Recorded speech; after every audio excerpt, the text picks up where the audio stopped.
got a haircut front row. I see you. All right, all right. Coach, the Fever have the longest winning streak in the WNBA. What makes them so tough to beat? I think everybody in this league is hard to beat. I think they're playing really well right now. I think they're a balanced team. They've got, I do want to give a shout out to Ari McDonald. I think she's done a tremendous job there. She's found a home and she's really elevated their group. Kelsey Mitchell is, I think, the fastest guard in the league in terms of off the dribble. And she can when she gets going, it's nearly impossible. And they've got, Cunningham shooting, Hull comes in and shoots it, they defend well, and then, Natasha Howard and AB are tough. They're physical,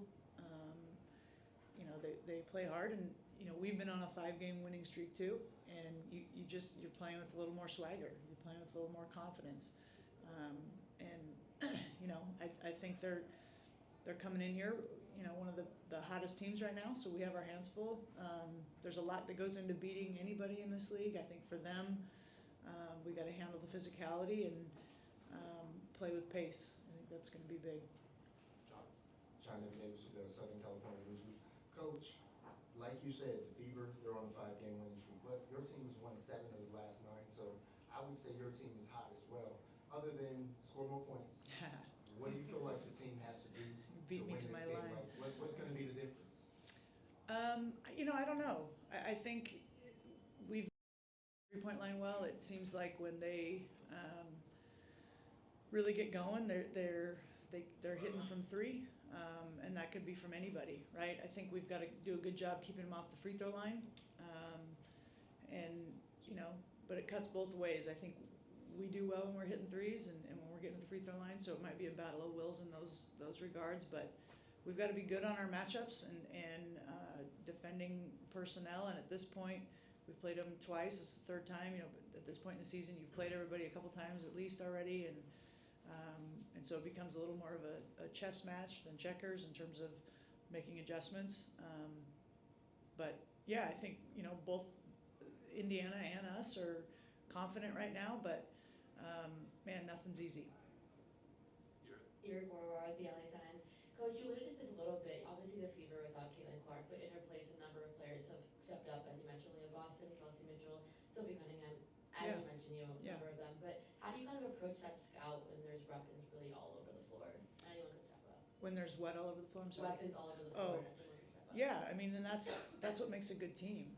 That makes a team that's hard to beat. And I think when we're playing well, that's our case too, right? It's I don't know that there's a 1-sentence answer for that. I think we have to be the aggressors. I think, the more aggressive team tonight, I think with both the way we both both teams play, I do think it's going to come down to aggressiveness and execution. We've got to be able to run our stuff, and like I said, we've played each other a couple times, and both games have been close, and so I know we're in a dogfight tonight for sure. Miriam? Hey, Coach, talk about swagger and confidence. Where are you guys with that at this point, and how have you seen that grow? And dumb question, but why is that important in the W? Yeah, no, it's not a dumb question. It's a great question. I think we're still, a work in progress in that. I think what has been really cool for me is to see these guys are learning what it takes to win, what winning looks like, whether it's the first quarter or the fourth, what winning plays are. This league, if you look at even the standings 2 through 10, it's just crazy, right? And so no win is easy, and every game's at this point, particularly in the season, every game matters. And so if you're not playing confidently and with a little bit of edge and we believe in what we're doing and each other, then you're not going to win. And so it's been really cool for me, rewarding to see these guys understand what it takes to really win, and to hate losing, not get used to losing. And they've turned the corner with that, which is cool. But I feel like our group's confident, but they're humble. There's not a sense of, we've arrived, because we haven't. We have not achieved what we said we were going to do. I think we're having a solid season, but we didn't set out to have a solid season. Like, we want to make the playoffs. I'm not shy about saying that. Will we? I don't know.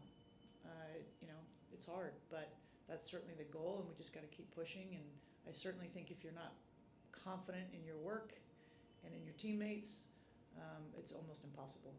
Sabrina. Hey, Lynne. Hey. You guys made a nice signing this week. I'm wondering what it's just like for you to have Keely back around, and what are you hoping for her to be able to accomplish during her time with the Sparks here? Yeah, it's cool. It's very obviously familiar, having coached her. And, you know, for us, it was an opportunity to bring her in and see how she fits. And, you know, I certainly know what she's capable of. I know kind of how to use her. She's stronger than anybody you could, I mean, anybody. Yeah, I would not want to guard her. Yesterday in practice, one of our practice guys had the moment of like, whoa, just her strength and power. So, you know, she's had one practice under her belt. She arrived late Sunday, I believe. So, you know, we got to work her in a little bit, get her comfortable. But, you know, I'm excited to have her, and she's just a great human being and a great fit for our locker room, too. Justin, what's first? Hey, Coach. Hi. The trade deadline is around the corner. There is a human element to this where, you know, players can be traded. Mm-hmm. It's also your first trade deadline in the WNBA. How are you kind of managing it? How do you keep players, for lack of a better word, focused on the task at hand rather than worrying about what could be? Yeah, you know, that's not my job. So it's one of those things, and I'm not trying to be flippant. Like, I don't get into it, and so it's not something that I've talked about, brought up, anything. And you know, my job is to coach the players that we have in the locker room and on the court, to try to win as many games as we can, and do that by treating them well and all those things. And so that's what I'm focused on. And a lot of that, most of that, if not all of that's out of my control, just like it's out of theirs. And I kind of like it that way. Cameron. Hi, Coach. Hi. I know Sanaya Fagan had a few big games for you guys on the road, and was really important aspect there. With Cam coming back, can you talk a little bit about what her role looks like, what it's like to have her in practice and in the locker room? Yeah. How old is your baby?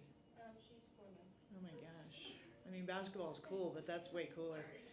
No, don't be sorry. That's awesome. She's cute. I don't remember your question.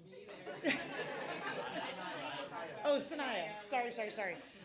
Yeah, you know, to be honest, we are still figuring it out, right? So you bring a player back of Cam's caliber and her potential. She's still on a minutes restriction. So to be completely candid, I'm still figuring that out, and I don't have an answer right now. But you know, to have depth is a blessing, and you know, as I've said all season long, Sanaya will be a WNBA player, and she's done a good job staying engaged. And it's hard as a player. You play and then you don't, and you know, but she can just control what she can control, and with her work ethic and her attitude and all the things, and she's done just a tremendous job with that. I certainly know her potential and what she can bring, and it's going to just be down the stretch here of figuring out how to utilize everybody the best way for our team. Yeah. We'll go to Infinity TV on Zoom. Hey, what's up, Coach? What's up? Michael Matthew here, LA Live.